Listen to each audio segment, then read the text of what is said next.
ನಮಸ್ಕಾರ ವೀಕ್ಷಕರೇ. ಇವತ್ತು ನಮ್ಮ ಜೊತೆಗೆ ಭೀಮ್ ಆರ್ಮಿ ಸಂಘಟನೆಯ ರಾಜ್ಯಾಧ್ಯಕ್ಷ ಆಗಿರುವಂಥ ರಾಜಗೋಪಾಲ್ ಅವರಿದ್ದಾರೆ. ನಾವೆಲ್ಲ ಇವತ್ತು ಗಮನಿಸ್ತಾ ಇದ್ದೀವಿ, ಇಡೀ ಕರ್ನಾಟಕದಲ್ಲಿ ಭೀಮ್ ಆರ್ಮಿ ಸಂಘಟನೆಯ ಬಗ್ಗೆ ಸಾಕಷ್ಟು ಚರ್ಚೆ ಆಗ್ತಾ ಇದೆ, ಬಹಳಷ್ಟು ಸದ್ದು ಕೂಡ ಆಗ್ತಾ ಇದೆ. ಈ ಒಂದು ಸಂದರ್ಭದಲ್ಲಿ ಅವ್ರನ್ನ ನಾವೊಂದು ಸಂಕ್ಷಿಪ್ತವಾದಂಥ ಒಂದು ಸಂದರ್ಶನವನ್ನು ಇವತ್ತು ಮಾಡ್ತಾ ಇದ್ದೀವಿ. ಸರ್, ಈ ಸಂದರ್ಶನ ಕಾರ್ಯಕ್ರಮಕ್ಕೆ ಸ್ವಾಗತ. ಸರ್ ನಮಸ್ಕಾರ. ಸರ್, ಇವತ್ತು ಭೀಮ್ ಆರ್ಮಿ ಸಂಘಟನೆ ರಾಜ್ಯದಲ್ಲಿ ಬಹಳ ಸದ್ದನ್ನು ಮಾಡ್ತಾ ಇದೆ.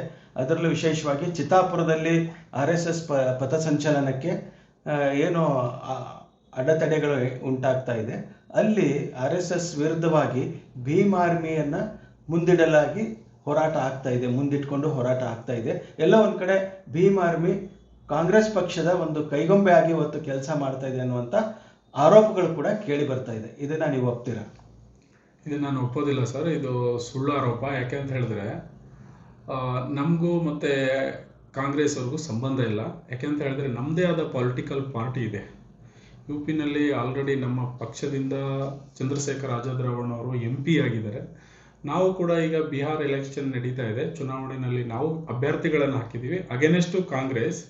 So we are not with the NDA or India ಕೂಟದಲ್ಲೂ ಇಲ್ಲ, NDA ಕೂಟದಲ್ಲೂ ಇಲ್ಲ. ನಾವು ಯಾವುದೇ ಪಕ್ಷದ ಕೈಗೊಂಬೆ ಅಲ್ಲ, ನಮ್ಮದೇ ಆದ ಪೊಲಿಟಿಕಲ್ ಪಾರ್ಟಿ ಇದೆ, ಸಂಘಟನೆ ಇದೆ ಸರ್. ಇಲ್ಲಿ RSSನ ವಿರೋಧ ಮಾಡುವಂಥದ್ದು ಎಷ್ಟರ ಮಟ್ಟಿಗೆ ಸರಿ? ಯಾಕಂದರೆ RSS ಇತ್ತೀಚಿನ ವರ್ಷಗಳಲ್ಲಂತೂ ಸಂಪೂರ್ಣ ಹಿಂದೂ ಸಮಾಜವನ್ನು ಒಗ್ಗೂಡಿಸಬೇಕು ಮತ್ತು ದಲಿತರನ್ನು ಒಳಗೊಂಡಂತೆ ದಲಿತ ಸಮಾಜವನ್ನು ಕೂಡ ಈ ಒಂದು ಸಂಘಟನೆಯಲ್ಲಿ ಒಳಗೊಳ್ಳಬೇಕನ್ನುವಂಥ ಒಂದು ವಿಶಾಲ ಮನಸ್ಥಿತಿಯಲ್ಲಿ ಇವತ್ತು RSS 100 ವರ್ಷಗಳನ್ನು ಪೂರ್ಣಗೊಂಡಿದೆ. ಕೇವಲ ರಾಜಕೀಯ ಕಾರಣಕ್ಕಾಗಿ RSS ಪಥಸಂಚಲನವನ್ನು ಭೀಮ್ ಆರ್ಮಿ ವಿರೋಧಿಸ್ತಾ ಇದೆ ಅನ್ನುವಂಥ ಮಾತು ಇಲ್ಲ ಸರ್. ನೋಡಿ, RSSಗೆ 100 ವರ್ಷ ಆಗಿದೆ ಅಂತ ಹೇಳ್ತಾ ಇದ್ದಾರೆ. ನಾನು ಮೂಲತಃ RSS ಅಲ್ಲಿ 10 ವರ್ಷ ನಾನು ಸಂಘದ ಒಬ್ಬ ಕಾರ್ಯಕರ್ತ ಆಗಿ ನಾನು RSS ಅಲ್ಲಿ ಶಾಖೆಗೆ ಹೋಗಿದ್ದೀನಿ. ನಾನು ಬಹಳಷ್ಟು ಶಾಖೆಗಳನ್ನು 4th ಸ್ಟ್ಯಾಂಡರ್ಡಿಂದ ಅಪ್ ಟು PUC ವರೆಗೂ ನಾನು ಮಾಡಿದ್ದೀನಿ. ನನ್ನ ಭಾಳಷ್ಟು ಗೆಳೆಯರು ಇವತ್ತು RSS ಅಲ್ಲಿದ್ದಾರೆ, ಬಟ್ ನಾನು RSS ಇಂದ ಆಚೆ ಬಂದಿದ್ದೀನಿ. ಯಾಕೆ ಅಂತ ಹೇಳಿದ್ರೆ RSS ರಿಯಾಲಿಟಿ ಏನಪ್ಪ ಅಂದರೆ ರಾಷ್ಟ್ರೀಯ ಸ್ವಯಂ ಸೇವಕ ಸಂಘ. ಇದು ಪರರ ಸೇವಾ ಸಂಘ ಅಲ್ಲ. ಇದು ದಲಿತ ಸಂಘಟನೆಗಳು. ಇವತ್ತು ಭೀಮ್ ಆರ್ಮಿ ಸಂಘಟನೆ ಇದೆಯಲ್ಲ, ಯಾರಿಗೆ ಧ್ವನಿ ಇಲ್ಲೋ ಅವ್ರಿಗೆ ಧ್ವನಿ ಆಗುತ್ತೆ. ಆದರೆ RSS ಹೇಳ್ತಾರೆ, ನಾವು ಅಲ್ಲಿ ಫ್ಲಡ್ ಬಂದಾಗ ಹೋಗಿದ್ದೀವಿ, ಇಲ್ಲಿ ಫ್ಲಡ್ ಬಂದಾಗ ಹೋಗಿದ್ದೀವಿ, ಅದನ್ನು ಕೆಲಸ ಮಾಡಿದ್ದೀವಿ. ಅದು ಅಲ್ಲ, ಅದು ಪೊಲೀಸರು ಅಥವಾ NIA ಅವರು ಬೇರೆ ಬೇರೆ ಸೆಂಟ್ರಲ್ ಗೌರ್ಮೆಂಟ್ ವಿಂಗ್ಗಳಿದ್ದಾವೆ. ಆ ಥರ ಎಮರ್ಜೆನ್ಸಿ ಟೈಮಲ್ಲಿ ಫ್ಲಡ್ ಬಂದಾಗ ಕೆಲಸ ಮಾಡೋಕ್ಕೆ ಸಂಘಟನೆಗಳಿದ್ದಾವೆ, ಮಾಡ್ತವೆ. ಆದರೆ RSS ಏನು ಮಾಡ್ತಾ ಇದೆ? ಯಾಕಂದರೆ ನಾನು ಮೂಲ RSS ಅಲ್ಲಿ ಇದ್ದೀನಿ, ನನಗೆ ಗೊತ್ತಿದೆ, ಅದರದ್ದು ಬೇರೆ ಸಮೇತ ನನಗೆ ಚೆನ್ನಾಗಿ ಗೊತ್ತಿದೆ. RSS ಏನು ಮಾಡ್ತಾ ಇದೆ? ಜನಗಳಿಗೆ ಹೆದರಿಸುವ ಬೆದರಿಸುವ ತಂತ್ರ ಮಾಡ್ತಾ ಇದೆ. ನೋಡಿ ಸರ್, ನೀವು ನಗರದ ಒಳಗಡೆ ಪಥಸಂಚಲನ ಮಾಡಿ, ನಮ್ದು ಬೆಂಬಲ ಇದೆ ಅದಕ್ಕೆ. ಆದರೆ ನೀವು ಕೋಲ್ ಹಿಡ್ಕೊಂಡು ಪಥಸಂಚಲನ ಮಾಡುವ ಅವಶ್ಯಕತೆ ಏನಿದೆ? ನಮ್ಮ ಪ್ರಶ್ನೆ. 100 ವರ್ಷ ಆಗಿದೆ, ಅದಕ್ಕೆ ಸಾಕ್ಷಿಗಳಿಲ್ಲ, ರಿಜಿಸ್ಟ್ರೇಷನ್ ಮಾಡಿಸಿಲ್ಲ. ಅಂದರೆ ನೀವು ಈ ದೇಶದ ಈ ನೆಲದ ಕಾನೂನನ್ನು ನೀವು ಗೌರವಿಸ್ತಾ ಇಲ್ಲ, ಈ ನೆಲದ ಕಾನೂನಿಗೆ ನೀವು ಒಪ್ಕೊಂಡಿಲ್ಲ. ಸೊ ಆದ್ದರಿಂದ ನಾನು ಹೇಳೋದೇನೆಂದರೆ, ಜನಗಳಿಗೆ ನಿಮಗೆ ಅಷ್ಟು ಲಾಠಿ ತಗೊಂಡು ಓಡಾಡೋದು ಅಷ್ಟೊಂದು ಇಷ್ಟ ಇದ್ರೆ, ಈ ದೇಶದ ಬಾರ್ಡ್ರಲ್ಲಿ ಸರ್ ಒಂದೇ ನಿಮಿಷ ಹೇಳ್ಬಿಡ್ತೀನಿ, ಈ ದೇಶದ ಬಾರ್ಡ್ರಲ್ಲಿ ಬಹಳಷ್ಟು ಸೈನಿಕರ ಅವಶ್ಯಕತೆ ಇದೆ. ನೀವು ಯುವಕರಿದ್ದೀರಲ್ಲ, ತರುಣರು, ಹೋಗಿ ದೇಶವನ್ನ ಕಾಯೋಕ್ಕೆ ಅಲ್ಲಿ ಹೋಗಿ ನಿಂತ್ಕೊಳ್ಳಿ. ಅದನ್ನು ಬಿಟ್ಟು ಸಾಮಾನ್ಯ ಜನರಿಗೆ ಲಾಠಿ ತಗೊಂಡು ನಮ್ದು ಇಷ್ಟು ಸ್ಟ್ರೆಂತ್ ಇದೆ ಅಂತ ತೋರಿಸೋದಿದೆಯಲ್ಲ, ಇದು ಬಹಳ ಹೆದರಿಸುವ ಬೆದರಿಸುವ ತಂತ್ರ ಇದು ಆ ಲೋಕಲ್ ಜನಗಳಿಗೆ. ಯಾಕೆ ಅಂತ ಹೇಳಿದ್ರೆ ಒಂದು ನಾಣ್ಣುಡಿ ಇದೆ ಸರ್, ಜಿಸ್ಕಿ ಲಾಠಿ ಉಸ್ಕಿ ಭೈನ್ಸ್ ಅಂತೆ. ಹಾಗೆ ಲಾಠಿ ತೋರಿಸ್ಬಿಟ್ಟು ನೀವೆಲ್ಲ ನಮ್ಮ ಕಂಟ್ರೋಲಲ್ಲಿ ಇರಬೇಕು ಅನ್ನೋ ಇದು ಒಂದು ಪರ್ಯಾಯ. ಅಂದ್ರೆ ಸರ್, ಈಗ ಲಾಠಿ ಬಗ್ಗೆ ಹೇಳ್ತಾ ಇದ್ದಾರೆ, RSS ಲಾಠಿ ಬಗ್ಗೆ. RSS ಲಾಠಿ ಹಿಡ್ಕೊಂಡು ಪಥಸಂಚಲನ ಮಾಡುವಂಥದ್ದು 100 ವರ್ಷದಿಂದ ಪ್ರತಿ ವರ್ಷನೂ ಮಾಡ್ತಾ ಬಂದಿದ್ದಾರೆ. ಎಲ್ಲೂ ಕೂಡ ಲಾಠಿ ಪ್ರಯೋಗ ಮಾಡಿಲ್ಲ ಅಂತ ಯಾವುದೇ ಉದಾಹರಣೆಗಳು ನಮ್ಮ ಮುಂದಿಲ್ಲ. ಇನ್ನೊಂದು ಕಡೆ ಭೀಮ್ ಆರ್ಮಿ ಅನ್ನುವಂಥ ಸಂಘಟನೆ ಏನಿದೆ, ಇವತ್ತು ಕರ್ನಾಟಕದಲ್ಲಿ ಆಗ್ತಾ ಇರುವಂಥ ಒಂದು ಬೆಳವಣಿಗೆಯನ್ನು ಗಮನಿಸಿದರೆ ಎಲ್ಲೋ ಒಂದು ಕಡೆ ಕಾಂಗ್ರೆಸ್ಗೆ ಇದು ಅನುಕೂಲ ಮಾಡಿಕೊಡ್ತಾ ಇದೆ ಮತ್ತು ಹಿಂದೂ ಸಮಾಜವನ್ನು ಒಡೆಯುವಂಥದ್ದು. ಒಂದು ವೇಳೆ ಹಿಂದೂ ಸಮಾಜ ವಿಘಟನೆ ಆದರೆ ಅದರ ಲಾಭ ಒಂದು ಕಡೆ ಇವತ್ತು ಈಗಾಗಲೇ ದಿನೇ ದಿನೇ ಜನಸಂಖ್ಯೆ ಜಾಸ್ತಿ ಆಗ್ತಿರುವಂಥ ಅಲ್ಪಸಂಖ್ಯಾತರಿಗೆ ಲಾಭ ಆಗುತ್ತೆ, ರಾಜಕೀಯವಾಗಿ ಕಾಂಗ್ರೆಸ್ಸಿಗೆ ಲಾಭ ಆಗುತ್ತೆ. ಎಲ್ಲೋ ಭೀಮ್ ಆರ್ಮಿ RSSನ ವಿರೋಧ ಮಾಡುವಂಥ ಒಂದು ಭರಾಟೆಯಲ್ಲಿ, ಆತುರದಲ್ಲಿ ಇಡೀ ತನ್ನ ರಾಜಕೀಯ ಅಸ್ತಿತ್ವವನ್ನು ಕಳ್ಕೊಳ್ತಾ ಇದೆ. ಇನ್ನೊಂದು ಕಡೆ ಹಿಂದೂ ಸಮಾಜಕ್ಕೂ ಕೂಡ ಒಂದು ಹೊಡೆತವನ್ನು ಕೊಡ್ತಾ ಇದೆ ಅನ್ನುವಂಥ ಒಂದು ವಿಶ್ಲೇಷಣೆ ಇವತ್ತು ಆಗ್ತಾ ಇದೆ. ಸರ್, RSS ನೀವು ಹೇಳೋದು ನೋಡಿದ್ರೆ ಕಾಂಗ್ರೆಸ್ಗೆ ಬೆಂಬಲ ಕೊಡ್ತಾ ಇದೆ, ಹಿಂದೂ ಸಂಘಟನೆ ವಿಘಟನೆ ಆಗ್ತಾ ಇದೆ, BJPಗೆ ನೀವು ಸಪೋರ್ಟ್ ಮಾಡ್ದಂಗೆ, ಇಂಡೈರೆಕ್ಟ್ ಆಗಿ ಅಗೇನೆಸ್ಟ್ ಮಾಡ್ದಂಗೆ ಅಂತ ನಿಮ್ಮ ಮಾತಲ್ಲಿ ಆ ಶಬ್ದ ಇಂಡೈರೆಕ್ಟ್ ಆಗಿ ಕಾಣಿಸ್ತಾ ಇದೆ. ನೀವು ಕಾಂಗ್ರೆಸ್ಗೆ ಅನುಕೂಲ ಅದನ್ನೇ ಕಾಂಗ್ರೆಸ್ಗೆ ಅನುಕೂಲ ಮಾಡ್ತಾ ಇದ್ದೀರಿ, ನೀವು BJPನ ಹೊಡೆತ ಮಾಡ್ತಾ ಇದ್ದೀರಿ ಅಂತ ಒಂದು ನಿಮ್ಮ ಒಂದು ಅರ್ಥ ಆಗ್ತಾ ಇದೆ. ಅಲ್ಲ, ನೀವು ಹೇಳಿದ್ರೆ ನಾವು ರಾಜಕೀಯವಾಗಿ ಪ್ರತ್ಯೇಕ ಅಸ್ತಿತ್ವ ಇದೆ. ಹೌದು, ನೀವು ಅಲ್ಲ ಸರ್, ನಾನು ಸುಮ್ಮನೆ ಹೇಳ್ತಾ ಇಲ್ಲ. ಇಲ್ಲಿ ನಮ್ಮ ಪೊಲಿಟಿಕಲ್ ಪಾರ್ಟಿ ಇದೆ, Azad Samaj party. We are against BSP party. We build our own political party, that is ASP. It means Azad Samaj party. Sir, ನಾವು ಚುನಾವಣೆಯಲ್ಲಿ ಇದ್ದೀವಿ ಸರ್. ಹಾಗಿದ್ದಾಗ ನಮ್ಮ ಪಕ್ಷನೇ ಇರಬೇಕಾದಾಗ ನಾವು ಕಾಂಗ್ರೆಸ್ಸಲ್ಲಿ ಹೆಂಗೆ ಜಾಯ್ನ್ ಆಗಕ್ಕಾಗುತ್ತೆ ಸರ್? ಕಾಂಗ್ರೆಸ್ಸಲ್ಲಿ ಜಾಯ್ನ್ ಆಗಕ್ಕೆ ಸಾಧ್ಯನೇ ಇಲ್ಲ ಸರ್. ನಾವು ಕಾಂಗ್ರೆಸ್ಸಿಗರು ಅಲ್ವೇ ಅಲ್ಲ, ನಾವು ಕಾಂಗ್ರೆಸ್ ಅವ್ರ ಹತ್ರ ಹೋಗೋದೂ ಇಲ್ಲ, ಹೋಗಲ್ಲ ಸರ್. ನಾವು 2020 ಈಗ ಈ ಹೋರಾಟ ಶುರುವಾಗಿದ್ದು ಅದರಲ್ಲೂ ಪ್ರಿಯಾಂಕಾ ಖರ್ಗೆ ಅವರು ಚಿತ್ತಾಪುರದಲ್ಲಿ ಬಿಜೆಪಿ ಪಥಸಂಚಲನವನ್ನ ವಿರೋಧ ಮಾಡಿದ್ರು, ಅದಕ್ಕೆ ಪರ್ಮಿಷನ್ ಕೊಡಲಿಲ್ಲ. ಅವಾಗ ಭೀಮ್ ಆರ್ಮಿ ಮುಂಚೂಣಿಗೆ ಬರುತ್ತೆ. ಅಲ್ಲಿ ಅದಕ್ಕೆ ವಿರೋಧವನ್ನು ಮಾಡ್ತೀರಿ, ಕೋರ್ಟ್ಗೆ ಹೋಗ್ತೀರಾ, ಹೋರಾಟ ಮಾಡ್ತೀರಾ, ಶಾಂತಿ ಸಭೆಯಲ್ಲಿ ಗಲಾಟೆ ಆಗುತ್ತೆ. ಇದರ ಒಟ್ಟಾರೆ ಲಾಭ ಇವತ್ತು ಎಲ್ಲೋ ಒಂದ್ ಕಡೆ ಹಿಂದೂ ಸಮಾಜದಲ್ಲೇನೆ, ಅಂದ್ರೆ RSS ಅಲ್ಲಿ ದಲಿತ ವಿರೋಧ ಒಂದು ತಂಡ ಇದೆ, ಒಂದು ಸಂಘಟನೆ ಇದೆ ಅನ್ನುವಂತ ಒಂದು ಹೊರಗಡೆ ಒಂದು ಸಂದೇಶ ಹೋಗ್ತಾ ಇದೆ. ಸೊ ಎಲ್ಲೋ ಒಂದ್ ಕಡೆ ಹಿಂದೂ ಸಮಾಜದಲ್ಲಿ ದಲಿತರನ್ನ ಪ್ರತ್ಯೇಕ ಮಾಡುವಂತ ಕೆಲಸವನ್ನ ಈ ಭೀಮ್ ಆರ್ಮಿ ಮಾಡ್ತಾ ಇದೆ. ಸಮಾಜ ಇಲ್ಲ. ಮತ್ತೆ ಹಿಂದೆ ಅಂಬೇಡ್ಕರ್ ಅವರೇ ಈ RSSಗೆ ಇದು ಒಳ್ಳೆ ಸಂಘಟನೆ ಅಂತ ಅವ್ರ ಸಂಘಟನೆಗೆ ಹೋಗಿದ್ದು ಕೂಡ ಉದಾಹರಣೆ. ಸರ್ ನೋಡಿ, ನೀವು ಸುಳ್ಳು ಹೇಳ್ತಾ ಇದ್ದೀರಾ. ಹಿಂದೂ ಸಮಾಜ ಅನ್ನೋದು ಸುಳ್ಳು. ಹಿಂದೂ ಅನ್ನೋದು ಒಂದು ವಿವಿಧತೆಯಲ್ಲಿ ಏಕತೆಯಾಗಿ ಬಾಳುವ ವಿಧಾನ. ಇದು LK ಅಡ್ವಾಣಿ ಅವರೇ ಹೇಳಿದ್ದಾರೆ, even prime minister Narendra Modi ಅವರು ಹೇಳಿದ್ದಾರೆ. ಹಿಂದೂ ಅನ್ನೋದು ವಿವಿಧತೆಯಲ್ಲಿ ಏಕತೆ. ನಾವು ಎಲ್ಲರೂ ಒಂದು ಕಡೆ, ಅಂದರೆ ಒಂದು ಲಾಲ್ಬಾಗಲ್ಲಿ ಎಲ್ಲ ಕಲರ್ ಫ್ಲವರ್ಸ್ಗಳು ಇರ್ತವೆ, ವಿವಿಧ ಜಾತಿ ಎಲ್ಲರೂ ಒಗ್ಗಟ್ಟಾಗಿ ಬಾಳುವ ವಿಧಾನ ಅದು. ಅಂದರೆ ನಾವು ಯಾವ ಸಂಘಟನೆ ನೋಡಿ, ಇವತ್ತು ಭಾರತದಲ್ಲಿ ತಮ್ಮದೇ ಆದ ಪ್ರತಿಯೊಂದು ಸಂಘಟನೆಗಳಿದ್ದಾವೆ, ಜಾತಿಗೊಂದು ಸಂಘಟನೆ ಇದ್ದಾವೆ. ಹಾಗಿರ್ಬೇಕಾದಾಗ RSS ಜನಗಳಿಗೆ ಸುಳ್ಳು ಹೇಳ್ತಾ ಇದೆ. ಸೊ ಅದನ್ನು ನಾವು ನೋಡಿ, ನಾವು ಯಾಕೆ ವಿಷಯಕ್ಕೆ ತಗೊಂಡು ಅಂತ ಹೇಳಿದ್ರೆ, ಯಾವತ್ತು ಅವ್ರು ಪರ್ಮಿಷನ್ ತಗೊಳ್ಳಿ, ಇದು ಒಂದು ನೀವು ಪಥಸಂಚಲನ ಮಾಡಿ, ಶಾಖೆ ಮಾಡಿ, ಅವ್ರು ಸ್ಪಷ್ಟನೆ ಕೊಟ್ಟಿದ್ದಾರೆ. ಖರ್ಗೆ ಅವ್ರು ಏನು ಹೇಳಿದ್ರು, ಹಾಸ್ಟೆಲ್ ವಿದ್ಯಾರ್ಥಿಗಳಿಗೆ ಕರ್ಕೊಂಡು ಒಯ್ಯೋದು. ಸರ್, ಮಕ್ಕಳನ್ನ ದಾರಿ ತಪ್ಪಿಸುವ ಕೆಲಸ ಮಾಡ್ತಾ ಇದೆ RSS. ಎಳೆ ಮಕ್ಕಳು ಯಾರು ಹೈಸ್ಕೂಲ್ ಬಂದು ಜಸ್ಟ್ ಮೆಚುರಿಟಿ ಆಗ್ತಾರೆ ಅಂತ ಹುಡುಗರಿಗೆ ಕೈ ಹಾಕಿ ಆ ಮಕ್ಕಳನ್ನ ದೇಶಭಕ್ತಿಯ ಹೆಸರಿನಲ್ಲಿ ಅವರನ್ನ ಬಳಸ್ಕೊಳ್ಳೋ ಕೆಲಸ ನಡೀತಾ ಇದೆ. ಇವತ್ತು ಯಾವುದು ಕೆಲಸ, ನಾನು ಒಬ್ಬ ಬಳಕೆಯಾದ ಒಬ್ಬ ವಿದ್ಯಾರ್ಥಿ. ನಾನು ಅಲ್ಲ ಸರ್, ಇಲ್ಲಿ ನೋಡಿ, ಖರ್ಗೆ ಅವರು ಮಾತಾಡ್ಬೇಕಾದ್ರೆ ಮತ್ತೆ MB ಪಾಟೀಲ್ ಅವರು ಮಾತಾಡ್ಬೇಕಾದ್ರೆ, MB ಪಾಟೀಲ್ ಅವರು ಯತ್ನಾಳ್ ವಿರುದ್ಧ ಮಾತಾಡ್ಬೇಕಾದ್ರೆ ಅವ್ರ ಹತ್ರ ಬಸವದಳ ಇದ್ರೆ ನಮ್ಮ ಹತ್ರ ಭೀಮ್ ಆರ್ಮಿ ಇದೆ ಅಂತ ಹೇಳ್ತಾರೆ. ಅಲ್ಲಿ ವೀರಶೈವ ಲಿಂಗಾಯತರ ಹೊಡೆಯೋದಕ್ಕೆ ಭೀಮ್ ಆರ್ಮಿ ಬಳಕೆ ಆಗುತ್ತೆ. ಇಲ್ಲಿ ಪ್ರಿಯಾಂಕಾ ಖರ್ಗೆ ಅವರು ನನ್ನ ಹತ್ರ ಭೀಮ್ ಆರ್ಮಿ ಇದೆ ಅಂತ ಹೆದರಿಸ್ತಾರೆ RSSನವ್ರಿಗೆ. ಆಕ್ಚುಲಿ RSS ರಾಜಕೀಯ ಒಂದು ಪಕ್ಷವೇ ಅಲ್ಲ, ಅದ್ರ ಭಾಗ BJP ಇರ್ಬೋದು. ನೀವು BJPನ ಟಾರ್ಗೆಟ್ ಮಾಡಿ, ಈಗ ಭೀಮ್ ಆರ್ಮಿ ಒಂದು ರಾಜಕೀಯ ಪಕ್ಷ ಅಂತ ನೀವು ಹೇಳೋದಾದ್ರೆ ನೀವು ಡೈರೆಕ್ಟ್ BJP ಜೊತೆ ಯುದ್ಧ ಮಾಡಬಹುದು. ಆದ್ರೆ ಕೇಳಿ ಸರ್, ನಾವು ಯಾವತ್ತು BJPನ ವಿರೋಧ ಮಾಡಿಲ್ಲ. BJP ಎಷ್ಟು ನನಗೆ ದೂರ ಇದೆಯೋ ಅಷ್ಟೇ ಕಾಂಗ್ರೆಸ್ ಕೂಡ ದೂರ ಇದೆ. ನಾವು BJPಗೆ ಮಾಡಿಲ್ಲ. MB ಪಾಟೀಲ್ ಅವ್ರು ಏನು ಹೇಳಿಕೆ ಕೊಟ್ಟಿದ್ದಾರೋ ಅದು ಅವರಿಗೆ ಗೊತ್ತು ಸರ್. ಆ ವಿಚಾರಕ್ಕೆ ನಾನು ತಲೆ ಹಾಕಲ್ಲ. ನಾನು ಹೇಳ್ತಾ ಇರೋದು, ಎಲ್ಲೋ ಒಂದ್ ಕಡೆ ಕರ್ನಾಟಕದಲ್ಲಿ ಭೀಮ್ ಆರ್ಮಿ ಇತ್ತೀಚೆಗೆ ಬೆಳೀತಾ ಇರುವಂತಹ ಸಂಘಟನೆ. ಆದ್ರೆ ಎಲ್ಲೋ ಇದು ಯಾವುದೋ ರಾಜಕೀಯ ಕಾರಣಕ್ಕೆ ಬೇರೆ ಬೇರೆ ಪಕ್ಷದವರು, ಅದರಲ್ಲೂ ವಿಶೇಷವಾಗಿ ಕಾಂಗ್ರೆಸ್ ಪಕ್ಷದವರು ನಿಮ್ಮನ್ನ ದುರ್ಬಳಕೆ ಮಾಡ್ಕೊಳ್ತಾ ಇದ್ದಾರೆ. ನಿಮ್ಮನ್ನ ತಮಗ್ ಬೇಕಾದಂಗೆ ನಿಮ್ಮ ಸಂಘಟನೆ ಹೆಸರನ್ನ ಬಳಸ್ಕೊಳ್ತಾ ಇದ್ದಾರೆ. ಸರ್, ಇದು ನಿಮ್ಮ ಅನಿಸಿಕೆ. ನಾವು ಆ ಥರ ಅಲ್ವೇ ಅಲ್ಲ. ನಾವು ಯಾವತ್ತೂ ಯಾವ ಲೀಡರ್ ಮನೆಗೂ ಹೋಗಿಲ್ಲ. ಆಫೀಸಿಯಲ್ಲಿ ಏನೇ ಕೆಲಸಗಳಿದ್ರೆ ಅವ್ರ ಹತ್ರ ಹೋಗಿ ಮನವಿ ಕೊಟ್ಟಿದ್ದೇವೆ ವಿನ ಅವ್ರ ಮನೆ ಕಾಯೋದು, ಅವ್ರ ಬಾಗಿಲು ಕಾಯೋದು, ಅವ್ರು ಫಾಲೋ ಮಾಡೋದು ಇವತ್ತು ನಾವು ಮಾಡಿಲ್ಲ. ನಮ್ಮ ಇತಿಹಾಸವನ್ನು ನೀವು ಚೆಕ್ ಮಾಡ್ಕೋಬೋದು. ನಾವು ಸ್ಟೇಟ್ ಲೀಡರ್ಸು ನನ್ನ ಬಗ್ಗೆನೂ ಚೆಕ್ ಮಾಡ್ಕೋಬೋದು. ನಾವು ಯಾವ ಮಿನಿಸ್ಟರ್ ಮನೆಗೆ ಹೋಗಿ ಅಣ್ಣ ನಾನು ನಿಮ್ಮ ಫಾಲೋವರು, ಸರ್ ನನ್ನ ಮೊದಲ ನಾನು ಓಟ್ ಹಾಕಿರೋದು ವಾಜಪೇಯಿ ಅವರಿಗೆ. ನನ್ನ ಮೊದಲ MP ಓಟ್ ಹಾಕಿದ್ದು ವಾಜಪೇಯಿ. ಇಲ್ಲಿ ವ್ಯಕ್ತಿಗಳನ್ನ ನಿರ್ಧಾರ ಮಾಡುತ್ತೆ ಹೊರತು ಪಕ್ಷ ಅಲ್ಲ ಸರ್. ಇಲ್ಲಿ ನಿಮ್ಮ ವಾದದಲ್ಲಿ ಸಣ್ಣದೊಂದು ಗೊಂದಲ ಇದೆ. ನೀವು ಹೇಳ್ತೀರಾ ನಮ್ದೊಂದು ಭೀಮ್ ಆರ್ಮಿ ಒಂದು ರಾಷ್ಟ್ರೀಯ ಮಟ್ಟದ ಒಂದು ಪಕ್ಷ, ರಾಜಕೀಯ ಪಕ್ಷ, ನೀವು ಸಂಘಟನೆ ಅಲ್ಲ. ನೀವು ಈಗ ನಿಮ್ಮ MP ಇದಾರೆ ಒಬ್ರು ಆಲ್ರೆಡಿ ಅಂತ ಹೇಳಿದ್ರಿ. ಈಗ ನಿಮ್ಮ ರಾಜಕೀಯ ಪಕ್ಷ ಆದಾಗ ನೀವು ಕಾಂಗ್ರೆಸ್ನ BJPಯನ್ನ ರಾಜಕೀಯವಾಗಿ ಟಾರ್ಗೆಟ್ ಮಾಡ್ಬೇಕು ಹೊರತು RSSನ ಯಾಕೆ ಟಾರ್ಗೆಟ್ ಮಾಡ್ತಾರೆ? ಅದೊಂದು ರಾಜಕೀಯ ಹಿನ್ನೆಲೆ ಇಲ್ಲದೆ ಇರುವಂತ ಒಂದು ಸಂಘಟನೆ, ದೇಶಭಕ್ತ ಸಂಘಟನೆ. ಅದಕ್ಕೇನೆ ಇವತ್ತು ಹೆಚ್ಚು ವಿರೋಧ ವ್ಯಕ್ತ ಆಗ್ತಾ ಇದೆ. ಇವತ್ತು ಭೀಮ್ ಆರ್ಮಿ ಹೆಸರು ಇಲ್ಲದೆ ಇರುವಂತ ಹೆಸರು ಇವತ್ತು ಬಹಳ ಚರ್ಚೆ ಆಗ್ತಿರುವಂತದ್ದು.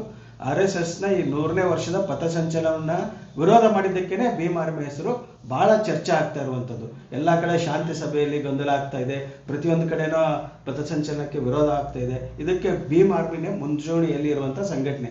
ಸೊ ನಿಮಗೆ ಅನಿಸ್ತಾ ಇದೆಯಾ ಎಲ್ಲ ಮುಂದಿನ ದಿನಗಳಲ್ಲಿ ಇದು ನಿಮಗೆ ರಾಜಕೀಯವಾಗಿ ಎಲ್ಲ ಹಿನ್ನಡೆ ಆಗ್ಬಹುದು ಅಂತ? ಸರ್, ನಾವು ಸೈದ್ಧಾಂತಿಕವಾಗಿ ನೀವು ಹೇಳಿದ್ದು ಇರ್ಬೋದು, ಆದರೆ ನಾವು ಸೈದ್ಧಾಂತಿಕವಾಗಿ ನಾವು ರೈಟ್ ವೇನಲ್ಲಿದ್ದೀವಿ, ನಿಜವಾದ ಪಥದಲ್ಲಿದ್ದೀವಿ, ಸರಿ ದಾರಿಯಲ್ಲಿದ್ದೀವಿ. ಯಾಕೆ ಅಂತ ಹೇಳಿದ್ರೆ ಇಲ್ಲಿ ನೀವು ಮಿಕ್ಸಪ್ ಮಾಡ್ತಾ ಇದ್ದೀರಿ. ನೀವು ಸಂಘಟನೆ ಪಕ್ಷ ಅಂತ ಹೇಳ್ತಿದ್ದಾರೆ, ಅಲ್ಲ, ಅದು ಸಂಘಟನೆ ವರ್ಸಸ್ ಸಂಘಟನೆ ನಡೀತಾ ಇದೆ. Bhim army versus RSS. ಇಲ್ಲಿ ನಮ್ಮದು ಆಜಾದ್ ಸಮಾಜ್ ಪಾರ್ಟಿ ನಾವಿನ್ನೂ ಲಾಂಚ್ ಮಾಡಿಲ್ಲ ಕರ್ನಾಟಕದಲ್ಲಿ. ಲಾಂಚ್ ಮಾಡ್ತೀವಿ ನಾವು ಕರ್ನಾಟಕದಲ್ಲಿ. ಇದು ಆಲ್ರೆಡಿ ಡೆಲ್ಲಿನಲ್ಲಿ ಕಂಟೆಸ್ಟ್ ಮಾಡಿದ್ದಾರೆ, ಉತ್ತರ ಪ್ರದೇಶದಲ್ಲಿ ಕಂಟೆಸ್ಟ್ ಮಾಡಿದ್ದಾರೆ, ಮೊನ್ನೆ ಹರಿಯಾಣದಲ್ಲಾಗಿದೆ, ಈಗ ಬಿಹಾರಲ್ಲಾಗಿದೆ, ರಾಜಸ್ಥಾನದಲ್ಲೂ ಕಂಟೆಸ್ಟ್ ಮಾಡಿದ್ವಿ. ನಾವು ಇಲ್ಲಿ ರಿಜಿಸ್ಟರ್ ಮಾಡಿ ನಾವು ಕಂಟೆಸ್ಟ್ ಮಾಡ್ತೀವಿ. ಅದು ಪಕ್ಷ ಸರ್, ಇದು ಸಂಘಟನೆ ವರ್ಸಸ್ ಸಂಘಟನೆ. ಸರ್, RSS ಬಗ್ಗೆ ನಮಗೆ ಭೇದ ಭಾವ ಇಲ್ಲ ಸರ್. ಅವರು ಲಾಠಿ ಬಿಟ್ಟು ಪಥಸಂಚಲನ ಮಾಡಿದ್ರೆ ನಾವು ಅವ್ರ ಜೊತೆನೆ ಪಥಸಂಚಲನ ಮಾಡ್ತೀವಿ. ಅವರಿಗೆ ನಮ್ಮ ಬೆಂಬಲ ಇದೆ. ನಿಮ್ಗೆ ಆಜಾದ್ ಪಾರ್ಟಿ ಅನ್ನೋದು ಒಂದು ಪೊಲಿಟಿಕಲ್ ಐಡೆಂಟಿಟಿ, ಆರ್ಮಿ ಅನ್ನುವಂಥದ್ದು ನಿಮ್ಮ ಸಂಘಟನೆ, ಭೀಮ್ ಆರ್ಮಿ ಇದೆ, ಇದೊಂದು ಸಂಘಟನೆ. ಸೊ ಇಲ್ಲಿ ಈಗ ನೋಡಿ, ಕಳೆದ ಒಂದು 100 ವರ್ಷದಲ್ಲಿ, ಅದು ಇತ್ತೀಚಿನ ವರ್ಷಗಳಲ್ಲಿ RSS ಒಂದು ಸಂಘಟನೆ ಆಗಿ ಸಾಕಷ್ಟು ದಲಿತರ ಒಳ್ಳೆಯದಕ್ಕಾಗಿ ಮತ್ತು ಅಸ್ಪೃಶ್ಯತೆಯ ನಿವಾರಣೆಗೆ ಸಾಕಷ್ಟು ಪ್ರಯತ್ನವನ್ನು ಮಾಡಿದೆ. ಇವತ್ತು ಹಿಂದಿನ ಪೇಜಾವರ ಸ್ವಾಮಿಗಳು ದಲಿತ ಕೇರಿಗಳಿಗೆಲ್ಲ ಹೋಗ್ತಾ ಇದ್ರು, ಮತ್ತು RSSನಲ್ಲಿ ಸಾಕಷ್ಟು ಅವಕಾಶಗಳನ್ನೇ ಇವತ್ತು ದಲಿತ ಸಮಾಜಕ್ಕೆ ಕೊಟ್ಟಿದ್ದಾರೆ. ಈ ರೀತಿ ಇಡೀ ಹಿಂದೂ ಸಮಾಜವನ್ನು ಒಗ್ಗೂಡಿಸುವಂತ ಕೆಲಸ ಮಾಡುವ RSSಗೆ ಭೀಮ್ ಆರ್ಮಿ ಅಂದ ತಕ್ಷಣ ಎಲ್ರಿಗೂ ಭೀಮ್ ಅಂದ ತಕ್ಷಣ ಅದೊಂದು ದಲಿತ ಸಂಘಟನೆ ಸ್ಪಷ್ಟವಾಗಿ ಗೊತ್ತಾಗುತ್ತೆ. ಸೊ ಇಲ್ಲಿ ಯಾಕೆ ನೀವು ಹಿಂದೂ ಸಮಾಜವನ್ನು ಒಡೆದರೆ ಅದರ ಲಾಭ ಮುಸ್ಲಿಮರಿಗೆ ಅಥವಾ ಕ್ರಿಶ್ಚಿಯನ್ರಿಗೆ ಆಗೋದಿಲ್ವಾ ಅಂತ? ಲಾಂಗ್ ಟರ್ಮ್ ಅಲ್ಲಿ ಇದು ದೇಶಕ್ಕೆ ಒಂದು ಅಪಾಯ. ಭೀಮ್ ಆರ್ಮಿ ತೆಗೆದುಕೊಳ್ಳುವಂತ ನಿರ್ಧಾರ ಎಲ್ಲೋ ಒಂದ್ ಕಡೆ ನಮ್ಮ ದೇಶದ ಐಕ್ಯತೆಗೆ ತೊಂದರೆ ಆಗೋದಿಲ್ವಾ ಮುಂದಿನ ದಿನಗಳಲ್ಲಿ ಅಂತ? ಸರ್, ನಾವು RSSಗಿಂತ ಒಂದು ಹೆಜ್ಜೆ ಮುಂದೆನಲ್ಲಿದ್ದೀವಿ ಸರ್. ನಮ್ದು ಭೀಮ್ ಆರ್ಮಿ ಸಂಘಟನೆಯ ನಾಣ್ಣುಡಿ ಏನಂದ್ರೆ ಬಹುಜನ್ ಹಿತಾಯ ಬಹುಜನ್ ಸುಖಾಯ ಅಂತ. ನಮ್ಮ ಸಂಘಟನೆಯಲ್ಲಿ ಕೇವಲ ದಲಿತರಿಲ್ಲ, ನಮ್ಮ ಸಂಘಟನೆಯಲ್ಲಿ ದಲಿತರಿದ್ದಾರೆ, ಹಿಂದುಳಿದವರಿದ್ದಾರೆ, ಅಲ್ಪಸಂಖ್ಯಾತರಿದ್ದಾರೆ, ಕ್ರಿಶ್ಚಿಯನ್ಸ್ ಇದ್ದಾರೆ, ಎಲ್ಲರೂ ಇದ್ದಾರೆ ಸರ್.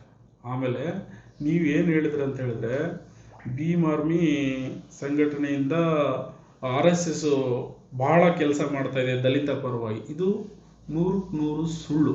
ಯಾಕೆ ಅಂತ ಹೇಳಿದ್ರೆ ಯಾವತ್ತೇ ಒಬ್ಬ ದಲಿತರಿಗೆ ಜಾತಿ ಭೇದ ಭಾವ ಮಾಡಿದಾಗ, ದಲಿತರ ಮೇಲೆ ಮಾರಣಾಂತಿಕ ಹಲ್ಲೆ ಆದಾಗ ಯಾವತ್ತೂ ಕೂಡ RSS ಧ್ವನಿ ಎತ್ತಿಲ್ಲ. ದಲಿತರ ಪರವಾಗಿ ಧ್ವನಿ ಎತ್ತದೇ ಇರತಕ್ಕಂಥ ಸಂಘಟನೆ RSS. ನೀವು ಉದಾಹರಣೆ ಕೊಡಿ ನನಗೆ, ಯಾವತ್ತೂ ಎತ್ತಿಲ್ಲ. ನಾನು ಫೀಲ್ಡ್ ಅಲ್ಲಿ ಇದ್ದೀನಿ ಸರ್. ನಾನು 30 ವರ್ಷಗಳಿಂದ ಈ ಸಮಾಜದ ಆಗು ಹೋಗುಗಳನ್ನ ನಾನು ಬಹಳ ಹತ್ತಿರದಿಂದ ಗಮನಿಸ್ತಾ ಇದ್ದೀನಿ. 95 ಇಂದ 2025 ವರೆಗೂ ಸರ್ ನಾನು ನೋಡಿದ್ದೀನಿ. ಆವಾಗ್ಲಿಂದ RSS ಅಲ್ಲೇ ಇದ್ದೀನಿ. ಅಲ್ಲಿ ಭೇದ ಭಾವ ಇದೆ, ಹಿಂದೂ ನಾವೆಲ್ಲ ಒಂದು ಅಂತ ಹೇಳ್ತಾರೆ. ಅಲ್ಲಿ ಶಾಖೆ ಮುಗಿದ್ಮೇಲೆ ಅದು ಅವರ ಒಂದು ಸಿದ್ಧಾಂತ ಏನಿದೆ, ಬ್ರಾಹ್ಮಣ್ಯ ಸಿದ್ಧಾಂತವನ್ನ ಪಾಲನೆ ಮಾಡ್ತಾ ಇದೆ. ಅದು RSS ದಲಿತರನ್ನ, ಹಿಂದುಳಿದವರನ್ನ ಬಳಸ್ಕೊಳ್ಳುವ ಒಂದು ಸಂಘಟನೆ. ಅದು ಅಲ್ಲಿ ಯಾರು ಮುಂದೆ ಇರೋರು ಪಥಸಂಚಲನ ಮಾಡೋರು ನನ್ನ ಸಹೋದರರು ಸರ್. ಅಲ್ಲಿ ಯಾರು ಇಲ್ಲ. ಅಲ್ಲಿ ಚಿತ್ಪಾವನ್ ಬ್ರಾಹ್ಮಿನ್ಸ್ ಅಲ್ಲಿ ಕೂತಿದ್ದಾರೆ. ಇಲ್ಲಿ ಎಲ್ಲೋ ಒಂದು ದತ್ತಾತ್ರೇಯ ಹೊಸಬಾಳೆ ಅಂತವ್ರು ಎಲ್ಲೋ ಮೂಲೆಯಲ್ಲಿ ಕೂತಿರ್ತಾರೆ. ಅಲ್ಲಿ ಕೂತ್ಕೊಂಡು ಇಲ್ಲಿ ಚಾಮರಾಜಪೇಟೆಯಲ್ಲಿ ಯಾವ್ದಿದೆ ಆಫೀಸ್ ಅದು, ಕೇಶವಕ್ರಪದಲ್ಲಿ ಕೂತ್ಕೊಂಡು ನಿಗಾ ವಹಿಸ್ತಾ ಇರ್ತಾರೆ ಹೊರತು ಅವ್ರು ಎಲ್ಲೂ ಮುಂದೆ ಬರಲ್ಲ. ನಮ್ಮ ಸಹೋದರರು ಅಲ್ಲಿ ಮುಂದೆ ಬಿಟ್ಟಿದ್ದಾರೆ. ಅವರಿಗೆ ದೇಶಭಕ್ತಿಯ ವಿಚಾರಗಳನ್ನು ತಲೆಯಲ್ಲಿ ತುಂಬಿ ಅಲ್ಲಿ ನಿಂದಿಸ್ತಾ ಇದ್ದಾರೆ. ಆದ್ರೆ ಇವತ್ತು ಕೂಡ ಅವರು ಜಾತೀಯತೆಗೆ ಒಳಗಾಗ್ತಾ ಇದ್ದಾರೆ. ಸರ್, ಈಗ ಈ ಗೊಂದಲದ ಸಂದರ್ಭದಲ್ಲಿ ನಿಮ್ಮ ಸಂಘಟನೆ ಹೆಸರನ್ನ ಪದೇ ಪದೇ ಪ್ರಿಯಾಂಕಾ ಖರ್ಗೆ ಅವ್ರು ಹೇಳ್ತಾ ಇದ್ದಾರೆ. ಅವರು ನನ್ನ ಹತ್ರ ಭೀಮ್ ಆರ್ಮಿ ಇದೆ, ಅವ್ರಿಗೆ ಏನು ಉತ್ತರ ಕೊಡ್ತೀರಾ? ನೆವರ್ ಅವ್ರು ಯಾವತ್ತೂ ಹೇಳಿಲ್ಲ. ಅವ್ರು ಹೇಳಿದ್ರೆ ನಾನು ವಿರೋಧ ಪಡಿಸ್ತೀನಿ. ಸುದ್ದಿಗೋಷ್ಠಿ ಮಾಧ್ಯಮಗಳಲ್ಲೇ ಭೀಮ್ ಆರ್ಮಿಗೂ ಅವ್ರಿಗೂ ಸಂಬಂಧ ಇಲ್ಲ. ಅವ್ರು ಆತರ ಹೇಳಿದ್ರೆ ನಾನು ಇದನ್ನ ವಿರೋಧಿಸ್ತೀನಿ. ಭೀಮ್ ಆರ್ಮಿಗೂ ಕಾಂಗ್ರೆಸ್ಗೂ ಮತ್ತೆ ಪ್ರಿಯಾಂಕಾ ಖರ್ಗೆಗೂ ಸಂಬಂಧ ಇಲ್ವೇ ಇಲ್ಲ ಸರ್. ಇದು ಆರೋಪಗಳಿದು. ನಾವು ಏನ್ ಹೇಳ್ತಾ ಇದ್ದೀವಿ, ಅವರು ಪಥಸಂಚಲನ ಮಾಡಿದ್ರೆ ನಮಗೂ ಅವಕಾಶ ಕೊಡಿ, ನಾವು ಪಥಸಂಚಲನ ಮಾಡ್ತೀವಿ. ಅವ್ರು ಲಾಠಿ ಹಿಡ್ಕೊಂಡ್ರೆ ನಾವು ಬಂದೂಕ್ ಹಿಡ್ಕೋತೀವಿ, ನಾವು ಖಡ್ಗ ಹಿಡ್ಕೋತೀವಿ. ಅವರು ಸಮಾಧಾನವಾಗಿ ಶಾಂತ ರೀತಿಯಿಂದ ಪಥಸಂಚಲನ ಮಾಡೋದಲ್ಲಿ ಅವರಿಗೆ ನಮ್ಮ ಬೆಂಬಲ ಇದೆ. ಈಗ ಕರ್ನಾಟಕದಲ್ಲಿ ಇಷ್ಟು ಪಥಸಂಚಲನ ಆಗಿದೆ, ಎಲ್ಲೂ ಕೂಡ ವೈಲೆನ್ಸ್ ಆಗಿಲ್ಲ, ಗಲಾಟೆ ಆಗಿಲ್ಲ. ಈಗ ಯಾಕೆ ಚಿತ್ತಾಪುರದಲ್ಲೇ ಗಲಾಟೆ ಆಗುತ್ತೆ? ಇವಾಗ ನೀವು ಬಂದೂಕ್ ಹಿಡ್ಕೊಂಡು ಮಾಡ್ತೀವಿ, ಖಡ್ಗ ಹಿಡ್ಕೊಂಡು ಮಾಡ್ತೀವಿ ಅಂತ ಹೇಳ್ತಾ ಇದ್ರಲ್ಲ, ಇದು ಎಲ್ಲ ಒಂದ್ ಕಡೆ ಲಾಠಿಗೂ ಬಂದೂಕಿಗೆ ಸಮಾನ. ಸರ್, ವಿರೋಧಿಗೆ ಚಾಕು ಹಿಡ್ಕೊಂಡ್ ಬಂದ್ರೆ ನಾವು ಚಾಕು ಹಿಡ್ಕೊಂತೀವಿ, ಅವ್ರಿಗಿಂತ ಒಂದು ದೊಡ್ಡದೇ ಹತ್ಯೆ ಹಿಡ್ಕೊಂತೀವಿ ಸರ್. ಆಯ್ತಾ? ನಾವು ಅವ್ರ ವಿರುದ್ಧ ಹೊರತು ಸಾಮಾನ್ಯ ಜನರ ವಿರುದ್ಧ ಅಲ್ಲ. ಯಾವತ್ತು ಪ್ರಿಯಾಂಕಾ ಖರ್ಗೆ ಒಬ್ಬ ದಲಿತ ವ್ಯಕ್ತಿಗೆ ಅವರು CMಗೆ ಒಂದು ಲೆಟರ್ ಬರೀತಾರೆ ನೋಡಿ. ಇದು ಸರ್ಕಾರಿ ಜಾಗಗಳಲ್ಲಿ ಈ ಸಂಘಟನೆಗಳು, ಎಲ್ಲ ಸಂಘಟನೆಗಳು ಹೇಳ್ತಾರೆ, not only RSS, even include to us also. ನಮಗೂ ಹೇಳಿದ್ದಾರೆ, ಯಾವುದೇ ಸಂಘಟನೆ ಸರ್ಕಾರಿ ಸ್ಥಳಗಳಲ್ಲಿ ಕಾರ್ಯಕ್ರಮಗಳು ಮಾಡಿದಾಗ ಸರ್ಕಾರದ ಅನುಮತಿ ತೆಗೆದುಕೊಂಡು ಮಾಡಲಿಕ್ಕೆ ಒಂದು ಕಾನೂನು ತಗೊಂಡು ಬನ್ನಿ ಅಂತ ಹೇಳ್ತಾರೆ. ಇಮಿಡಿಯೇಟ್ ಕ್ಯಾಬಿನೆಟ್ ಅಲ್ಲಿ ಸಿದ್ದರಾಮಯ್ಯ ಅವರು ಪಾಸ್ ಮಾಡ್ತಾರೆ. ಅದನ್ನ ಪಾಸ್ ಮಾಡಿದ್ಕೊಳ್ಳಿ, ನಾವು ನಿಮ್ಮೂರಲ್ಲೇ ಮಾಡ್ತೀವಿ ಅನ್ನೋ ಉದ್ದಟತನ ಒಂದು ವಾಕ್ಯ ಹೇಳಿ ಅದಕ್ಕೆ ಮುಂದಾಗ್ತಾರೆ. ಆವಾಗ ನಾವು ಸಂಘಟನೆ, ನಮ್ದು ಸಂಘಟನೆ ಇದೆ, ನಾವು ಮಾಡ್ತೀವಿ ಅಂತ. ಸರ್, ನಮ್ಮ ಸಂಘಟನೆ ಈಗ 7 ವರ್ಷ ಆಯ್ತು ಸರ್, ಈ ಕರ್ನಾಟಕದಲ್ಲಿ ರನ್ ಆಗ್ತಾ ಇದೆ ಸರ್. ನಾವು ಬಹಳಷ್ಟು ಎಲ್ಲಾ ಜಿಲ್ಲೆಗಳಲ್ಲಿ ನಮ್ಮ ಸಂಘಟನೆ ಇದೆ, ಮತ್ತೆ ಎಲ್ಲಾ ರಾಜ್ಯಗಳಲ್ಲಿದೆ, ದೇಶವ್ಯಾಪಿ ಇದೆ ಸರ್. ನಮ್ಮಲ್ಲೂ ಬಹಳಷ್ಟು ಕಾರ್ಯಕರ್ತರುಗಳಿದ್ದಾರೆ ಸರ್. ಸೊ ಅದಕ್ಕೆ ನಮಗೂ ಅಷ್ಟೊಂದು ಶಕ್ತಿ ಇದೆ ಅಂತ ನಾವು ನಿಂತಿದ್ದೀವಿ ಸರ್. RSS 100 ವರ್ಷದಿಂದ ಪಥಸಂಚಲನ ಮಾಡ್ತಾ ಇದೆ. ಭೀಮ್ ಆರ್ಮಿ ಯಾವಾಗಿಂದ ಸರ್ ಪಥಸಂಚಲನ ಮಾಡ್ತಾ ಇದೆ? ಸರ್, ಒಂದು ವಿಚಾರ ಹೇಳ್ತೀನಿ ಸರ್. ಪಥಸಂಚಲನ ಯಾವಾಗ ಅವ್ರು ಮಾಡ್ತಾರೆ? ಸರಿ ಸರ್, ಒಂದೇ ನಿಮಿಷ ಸರ್. ಪಥಸಂಚಲನ ಯಾವತ್ತಾಗುತ್ತೆ, ಯಾಕೆ ಮಾಡ್ತಾರೆ ಅಂತ ಹೇಳಿದ್ರೆ, ನೀವು ನೋಡಿರ್ಬೋದು, ಯಾವತ್ತೇ ಕೋಮು ಗಲಭೆಗಳಾದಲ್ಲಿ, ಹಿಂಸೆಗಳಾದಲ್ಲಿ ಅಲ್ಲಿ ಪೊಲೀಸರು, ಮಿಲಿಟರಿಗಳು ಪಿರಿಯಡ್ ಮಾಡ್ತವೆ, ಪಥಸಂಚಲನ ಮಾಡ್ತವೆ ನೋಡಿ. ಯಾರು ನೀವುಗಳು ಸೌಂಡ್ ಮಾಡೋದು, ಕಿರ್ಚಾಡೋದು, ಒಬ್ಬರ ಮೇಲೆ ಒಬ್ಬರು ಹಲ್ಲೆ ಆಗೋದು, ಕೋಮು ಗಲಭೆಗಳಾದ್ರೆ ನಮ್ಮ ಇಷ್ಟು ಶಕ್ತಿ ಇದೆ ಅಂತ ಹೇಳ್ಬಿಟ್ಟು ರಸ್ತೆಗಳಲ್ಲಿ ಪೊಲೀಸರು ಮತ್ತೆ ಮಿಲಿಟರಿ, ಪ್ಯಾರಾಮಿಲಿಟರಿಗಳು ಪಥಸಂಚಲನ ಮಾಡ್ತವೆ. ದಟ್ ಮೀನ್ಸ್ ಜನಗಳಿಗೆ ನೀವು ಈ ತರ ಮಾಡಬಾರ್ದು, ಮಾಡಿದ್ರೆ ನಮ್ಮ ಹತ್ರ ಬಂದೂಕ್ ಇದಾವೆ, ನಮ್ಮ ಹತ್ರ ರೈಫಲ್ ಇದಾವೆ, ಈ ತರ ಒಂದು ಪಥಸಂಚಲನ ನಡೀತೆ. ಇದೇನಂದ್ರೆ ನಮ್ಮ ಶಕ್ತಿ ತೋರ್ಪಡಿಸುವ ಕೆಲಸ ನಡೀತಾ ಇದೆ. ಹಾಗಾದ್ರೆ ಇಲ್ಲಿ RSS ಏನು ಅವಶ್ಯಕತೆ ಇದೆ ಲಾಠಿ ಹಿಡ್ಕೊಂಡು ಹೋಗೋದು ಈ ಆಧುನಿಕ ಯುಗದಲ್ಲಿ? ಅಲ್ಲ, RSS ಹಿಂದಿನಿಂದ ಮಾಡ್ತಾ ಬಂದಿದೆ. ನೀವು ಹೇಳಿದಂಗೆ ಕಾನೂನು ಸುವ್ಯವಸ್ಥೆ ಹದಗೆಟ್ಟಾಗಿ ಮಾಡುವಂಥದ್ದು ಸರ್ಕಾರದ ಪೊಲೀಸರು ಅಥವಾ ಆರ್ಮಿಯವರು ಮಾಡೋದು. ಇದು ಒಂದು ಚಿತ್ತಾಪುರಲ್ಲಿ ಕಾನೂನು ಹದಗೆಟ್ಟಿಲ್ಲ ಸರ್. ಅಲ್ಲಿ ಪೊಲೀಸರು ಇದ್ದಾರೆ, ಅಲ್ಲಿ NCC ಎಲ್ಲಾ ಕಡೆ ಮಾಡಿದ್ದಾರೆ. ಕರ್ನಾಟಕದ ಅಲ್ಲಿ ನೋಡಿ ಸರ್, ಅಲ್ಲಿ ನೋಡಿ ಒಬ್ಬ ದಲಿತ ವ್ಯಕ್ತಿನ ಎದುರು ಹಾಕೊಂತಲ್ಲ RSS. ಈ ವಿಚಾರದಲ್ಲಿ ನಾವು ದಲಿತ ವ್ಯಕ್ತಿಯ ಪರವಾಗಿದ್ದೀವಿ ಹೊರತು ಅವರು ಕಾಂಗ್ರೆಸ್, ಅವರು ಪ್ರಿಯಾಂಕಾ ಖರ್ಗೆ ಅಂತ ಅಲ್ಲ.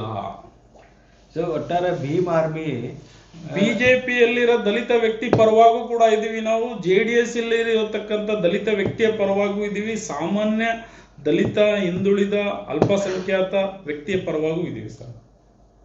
ಸರ್, ಇಡೀ ದೇಶದಲ್ಲಿ ಒಂದು RSSನ 100ನೇ ವರ್ಷದ ಆಚರಣೆ ಸಂಭ್ರಮದಿಂದ ನಡೀತಾ ಇದೆ. ಎಲ್ಲ ಒಂದ್ ಕಡೆ ಕರ್ನಾಟಕದಲ್ಲಿ ಮಾತ್ರ ಇಷ್ಟೊಂದು ವಿರೋಧ ಆಗ್ತಾ ಇರುವಂಥದ್ದು. ಇದನ್ನ ನೋಡಿದಾಗ ಎಲ್ಲ ಒಂದು ಕರ್ನಾಟಕ ಈ ಒಂದು ಅಹಿಷ್ಣುತೆಯ ಒಂದು ಪ್ರಯೋಗಶಾಲೆ ಆಗ್ತಾ ಇದೆಯಾ, ಇಂಟಾಲರೆನ್ಸ್ ಅಂತೀವಲ್ಲ ನಾವು, ಅದು ಅಂತ ಈ ಕಾಂಗ್ರೆಸ್ ಸರ್ಕಾರ ಇರೋದಕ್ಕೂ ಈ ರೀತಿ ಘಟನೆಗಳು ನಡೀತಾ ಇರೋದಕ್ಕೂ ಎಲ್ಲೋ ಒಂದು ಕಡೆ ಕರ್ನಾಟಕದ ಇದೊಂದು ಪ್ರಯೋಗಶಾಲೆ, ಎಲ್ಲೋ ಒಂದು ಕಡೆ ಈ ರೀತಿಯ ವಿವಿಧ ಕೋಮುಗಳ ನಡುವೆ, ವಿವಿಧ ಸಂಘಟನೆಗಳ ನಡುವೆ ಈ ಒಂದು ನಡೀತಾ ಇರುವಂಥ ಉದ್ವಿಗ್ನತೆ ಇದು ರಾಜಕೀಯವಾಗಿ ಎಲ್ಲ ಒಂದು ಕಡೆ ಲಾಭ ಕಾಂಗ್ರೆಸ್ಗೆ ತರ್ತಾ ಇದೆ. ಇಲ್ಲ ಸರ್, ನೀವು ಹೇಳೋದು 100% ಸುಳ್ಳು. ಯಾಕಂತ ಹೇಳಿದ್ರೆ ನಾನು ಸದಾ ವತ್ಸಲೆ ಮಾತೃಭೂಮಿ ತ್ವಯಾ ಹಿಂದೂ ವರ್ಧಿತ ಅಂತ ಹೇಳ್ಕೊಂಡೇ ಬೆಳೆದವನು. ನನಗೆ RSS ಬಗ್ಗೆ ಬಹಳ ಚೆನ್ನಾಗಿ ಗೊತ್ತಿದೆ. ಬಟ್ ಒಬ್ಬ ಸಹೋದರ, ಒಬ್ಬ ದೊಡ್ಡ ಸಹೋದರ ಇರ್ತಾನೆ, ಒಬ್ಬ ಚಿಕ್ಕ ಸಹೋದರ ಇರ್ತಾನೆ. ದೊಡ್ಡ ಸಹೋದರ ಚಿಕ್ಕವನಿಗೆ ತಿಳಿಯುವವರೆಗೂ ಅವನ ಮೇಲೆ ಹಲ್ಲೆ ಮಾಡ್ತಾನೇ ಇರ್ತಾನೆ. ದೊಡ್ಡಣ್ಣ ತಮ್ಮನ ಮೇಲೆ ತಿಳುವಳಿಕೆ ಬರೋವರೆಗೂ ಹಲ್ಲೆ ಮಾಡ್ತಾನೇ ಇರ್ತಾನೆ. ತಮ್ಮನಿಗೆ ಯಾವಾಗ ತಿಳುವಳಿಕೆ ಬರುತ್ತೋ ಅವನು ಎದುರು ನಿಂತ್ಕೊಂಡ್ಬಿಡ್ತಾನೆ, ನೀನ್ ಮಾಡೋದು ತಪ್ಪು ಅಂತ. ಇದನ್ನೇ ಆಗ್ತಾ ಇದೆ ಹೊರತು ಇಲ್ಲಿ ಯಾರು ದ್ವೇಷ ಮಾಡ್ತಾ ಇಲ್ಲ ಸರ್. ನೀವು ಕಾಂಗ್ರೆಸ್ BJP ದಯಮಾಡಿ ಇಂಟರ್ಫೇರ್ ಮಾಡಬೇಡಿ. ನಾವು ಎಲ್ಲರ ಪರವಾಗೂ ಇದ್ದೀವಿ ಸರ್.